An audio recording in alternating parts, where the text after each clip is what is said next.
Welcome back to the 2024 Destination Wedding Giveaway. I am Tanya with Hoops Events. Today, I have the pleasure of speaking with Morgan Powell of Morgan Leigh Photography. We are going to be talking about engagement photos and wedding photography.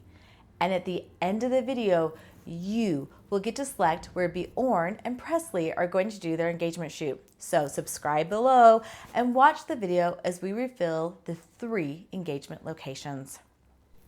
Morgan, thank you for joining us today. Thank you for having me. I'm so excited. Yeah, we're always love talking to you. Start by telling me about Morgan Leigh Photography. So my photography company has been around for about 13 years now. I started as a lot of photographers did. I had a friend who was getting married and I was like, this will be really fun. How hard could it be?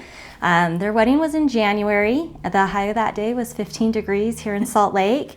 And I came home from their ceremony. They had a split wedding day. I came home from their ceremony and thought to myself, that was the most fun I have ever had in my entire life. I want to do this forever. And that's how Morgan Leigh Photography was born. I specialize in portraits and weddings, which really have my heart. What a great story. If you can bear 15-degree weather, that definitely says something about you and that you love the wedding industry. I really do. Yep, perfect. Tell me, are there different types of photography? There are. So I like to say that wedding photographers really run the gambit in terms of their technical skills. On a wedding day, you are doing food photography and location photography and portraiture and family portraiture and in some cases boudoir. Like, you're really kind of incorporating it all. Photographers really do have a sense of style and what they're drawn to. And so you have all of those different types and one does not necessarily translate to the other. I know some incredible baby photographers. Not my jam. I leave it up to them to do their thing. But weddings really give you a great opportunity to shoot a lot of different ways. And then on top of the different vocations within, or the different subjects that you can photograph, you also then have different editing styles. So some people lean more light and airy, or moody and dramatic are probably words that our listeners have heard before in describing photography. I describe myself as more of a natural, true to color type photographer, meaning my whites are white, blacks are black, greens are green, and blues are blue. That sounds fabulous. So your clients really get to see the true colors that happen that day. I think it's so important because you've spent all of this time curating a color story and picking colors that are important to you and your companion, your partner, and even your families. And there are traditional colors for weddings that families for generations have used or cultures use. And I think it's really important that we represent those colors in the most accurate fashion possible. That's brilliant. I love that. So when a client calls you, what are the type of questions that they should be asking you? So, questions to ask your photographer: always ask to see a full wedding. They should be able to show you everything from getting ready through your send-off or your reception. It doesn't necessarily have to be at your exact venue or even a similar type venue, but if you can get it close, that's really helpful because lighting does change throughout the day. You are usually getting ready when it's really bright outside, and most of us say goodnight at the end of the night when it's dark outside. And so you want to see what that looks like and what the continuity is. So one, I would say ask to see a full wedding. Two, ask the photographer how they describe their style. What words do they use in describing their photography style? And then 3 would be to ask the photographer how they like to work. What are things that they like to do? Do they have certain things in their contract? How many photographers can be on set? All of that kind of stuff. Give you a really good idea of the type of photographer and whether or not they're going to be a good fit for you. For example, if you have a 20-person wedding, super chill, like up in the mountains at a campsite sort of a thing, and you're really only looking for like 4 or 5 hours of coverage, you're not going to want somebody that has an assistant, a second photographer. They bring in lighting, they only shoot a minimum of 8 hours, and there's nothing wrong with that. It's just a different way to approach a wedding day. So you want to find somebody that feels really comfortable. The other thing is not necessarily a question to ask, but just a vibe. I always tell my couples, you will spend more time with your photographer team than even your spouse on your wedding day. So if you don't feel like you could go out for coffee with them, or you could hit a club, or whatever it is that you like to do and spend, I use the example too of like, you can't go on a 6-hour hike with somebody, you know, like that's about as much time as you're going to be spending with this person. And I will tell you, I have done bustles on dresses. I have been picking stuff out of teeth. I have done all kinds of stuff. I am very intimately involved in your wedding day. So you need to be able to trust me 100%. With all of that, trust your gut. If you are talking to a photographer and you're just like, we are just not vibing, it's okay. We're not for everybody. Like every photographer is not for everybody, and it's okay. Yeah, I so agree with that. When I talk to clients and we talk about photography, we often talk about the fact that like these people are in those intimate moments of the day. You know, it's that first look, it's the first kiss, it's all of those things that are so important. So such great advice, because that way they know, like, you know, that really is, they need to capture those intimate moments. They need to understand your personality. They need to feel it. You need to feel it that you work together well. So I think that's fabulous. 100%. And I think too, as far as that goes, like you really have to trust that the photographer is going to make you look good. And have that thing. The best compliment I ever get on a wedding day is when somebody from the family or a friend comes up and says, "Oh my gosh, how do you know the couple? You seem like you fit so well." That is the best compliment that I can get, because it means that we really are a good fit and that I can create such beautiful images for them. Yeah, that's so wonderful. You said something really interesting. So if you haven't shot at a location or a venue before, should a client like shy away from you because you've never been at that venue or that destination? 100% no. 100% no. Here's the thing about, I know couples get really nervous about, can they shoot? Can they do this? In my humble opinion, any good photographer can walk into a location and create amazing, beautiful images for you. I have shot in super, super dark, rustic barns that are completely yellow and really rough to shoot in. I have shot in beautifully lit venues that are world-class venues. And I've shot the gambit. It's really a matter of how do they function with light? How do they read the light? And do you like their work? If you like their work, as far as that goes, I always do recommend an engagement session, which might be jumping ahead. But I do recommend an engagement session because that gives you a real world experience, and you're not on a sales call hearing all of the great things, because sometimes rain happens, snow happens, wind happens, you know, all of the weather elements, or you have to change locations, or things happen when you're actually on site. And so it's really nice to see how they kind of roll with that. But it's also the reason that I don't actually offer, if a couple really, really wants me to, I will, but I don't usually offer a site tour, because for me, it doesn't matter unless I'm walking in on at the exact same time and I can guarantee that the weather is going to be exactly the same. Doesn't matter what your venue looks like, because on the day of, we'll find the best light to photograph in. Definitely, so important. I know I tell clients all the time, they'll send me a picture and say, I want this exact picture. And I'm like, okay, so you have to remember that light plays a factor, weather plays a factor, you know, the time of year can play a factor, like an exact location with an exact look at their venue. 100%. So when a couple reaches out to you, how do you know that they are a right fit for you? Because I think it goes both ways. Not only should the client be a right fit, but you need to be a right fit for them as well. So tell me how you know, like, this is a client I want to work with, or maybe this is a client that I should possibly not be working with.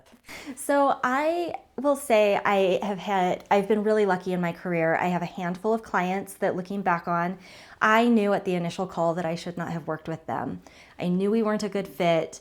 I was pretty young in my career and hungry, and so I was like, it'll be okay. It was not okay. So they were lovely and fabulous. We just had a few bumps that we had to get over. With that said, I look for the same things that I just told all of our potential couples to look for. Is I trust my gut. I read my gut. And if I feel like I want to come party with you and I want to hang out with you, one of the things that I offer is destination engagements, which is anywhere from 1 to 3 days hanging out with you in a location of your choice, taking pictures and following you around as if you're just on vacation, which means I have to really like you. I have to really want to hang out with you. And so I really trust my gut. A couple of other like practical things that go into it would be things like, what kind of a venue are you getting married in? There are some types of venues that I just don't really light me up, don't get me super excited to photograph. And so I tend to shy away from those types of venues. And also how you speak in general. Are you really excited about your wedding? Are you a sentimental person? I'm an incredibly sentimental person. I very much care about the story of the day. And so if you're not necessarily interested in pictures with mom and grandma and all of that, understanding that family dynamics play a role. Absolutely. But generally speaking, if you're kind of like, yeah, we don't really care about our photos. It's not important to us. It's not high on our list. We know we need a photographer because mom said we needed a photographer. Something along those lines. They're more interested in other aspects of the wedding. Again, not right or wrong, but those generally tend to not be my couples. Also, couples who have a lot of control when they're asking for certain types of edits that are outside of what my typical style is. Far outside my typical style. There is an amount of wiggle room in my editing. But anything like that, or if they're really adamant about essentially making it a editorial type shoot where they want to see every single image before we move on to the next image, I just tend to shy away from those couples. They're not really the couples that I tend to work with. Yeah, it sounds like you are working with couples who trust you as a photographer, trust that you know what you're doing, trust that you know how to get the right light, the right edits to make them look the best. 100%. And there's a trend going around in photography right now where people are really asking for candid or natural photos. And I love a good candid photo.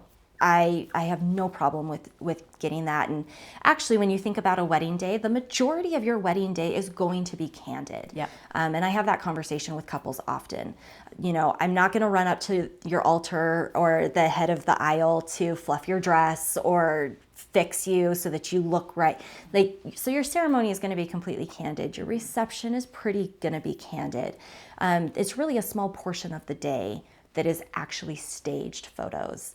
And I think that's something really important to have people understand, because they're like, oh, we just want candids.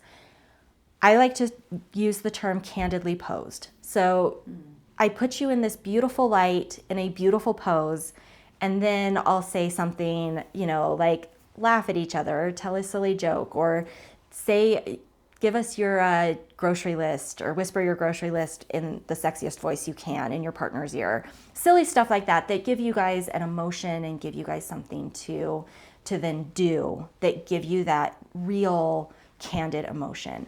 There's a photographer that I know and love dearly that often says, if you really wanted candid, you wouldn't have just spent 2.5 hours in hair and makeup to look your absolute best.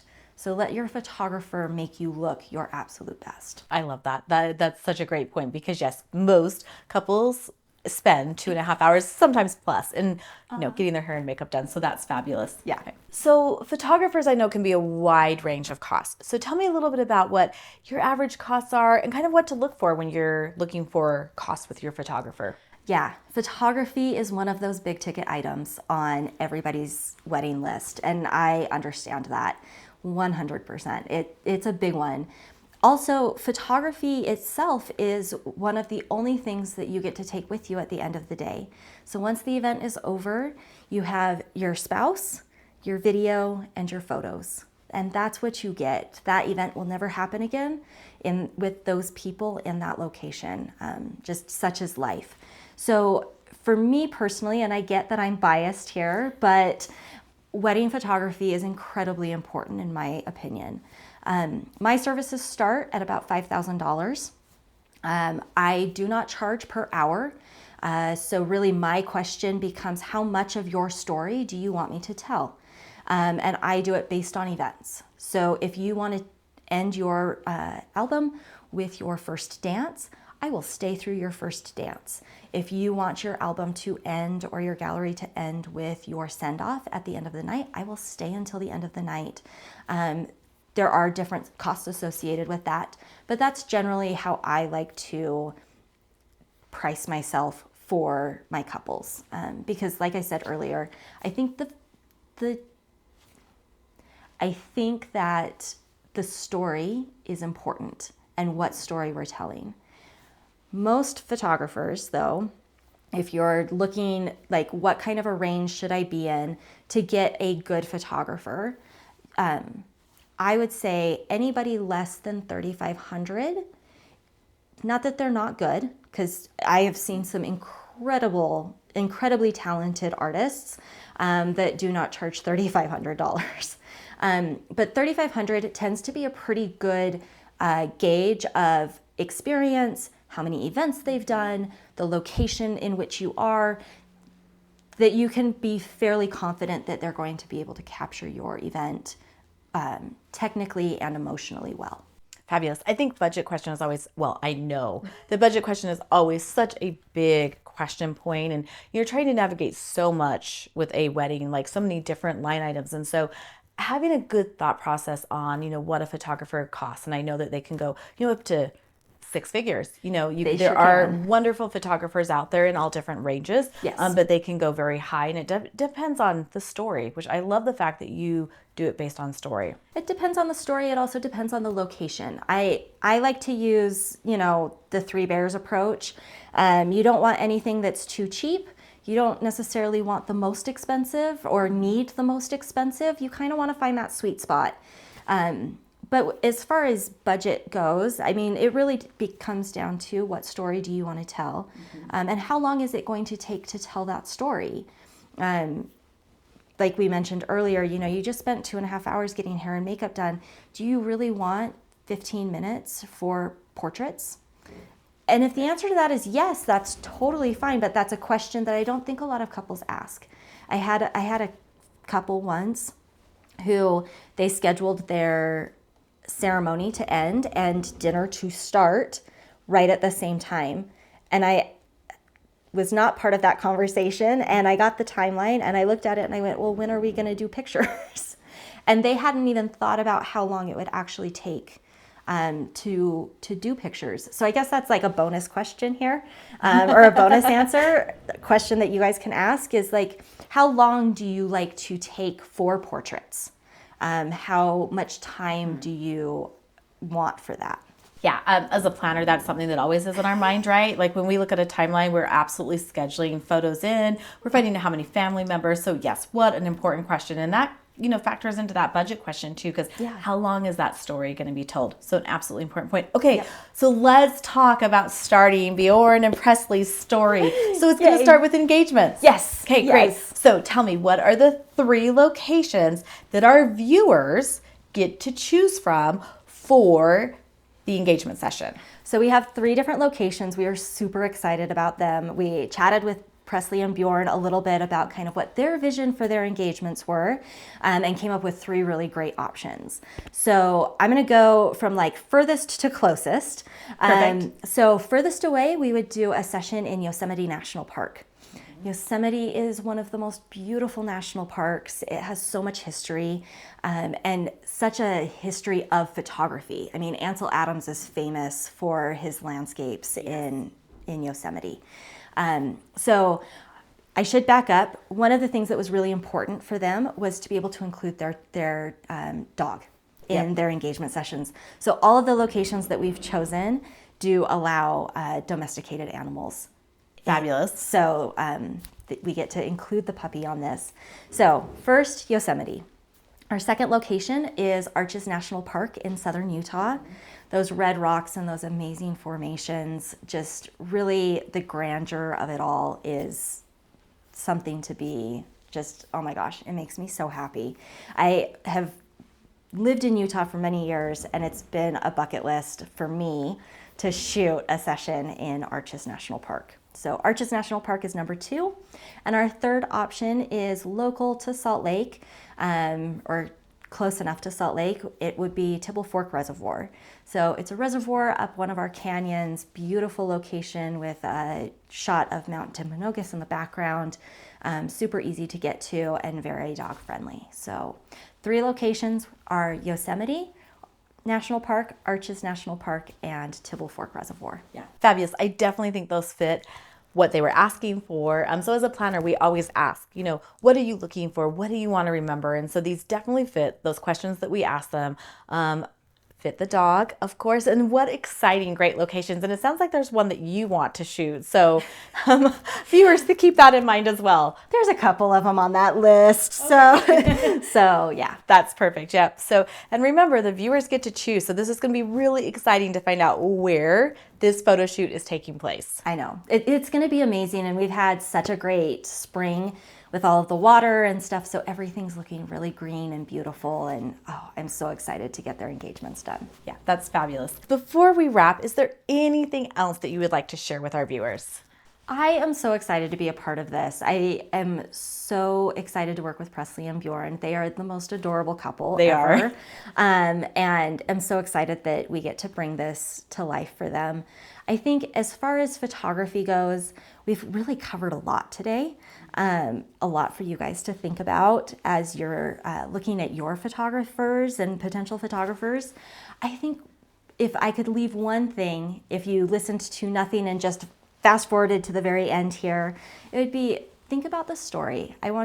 Close your eyes, go into the future, 50 years, when it's you and your significant other, and you're sitting there and you are surrounded by maybe some kids or nieces and nephews or younger people who want to know what your story is. And I mean, how much fun do we have going through our grandparents and our parents' wedding albums, being like, oh my gosh, you got married in the 80s and the sleeves look huge. And, all of those fun things that we look at. And I want you to think in 50 years' time when you're flipping through your wedding album, what's important? What do you want to remember? What are the things that you're really excited about and would want shown or want immortalized in photos?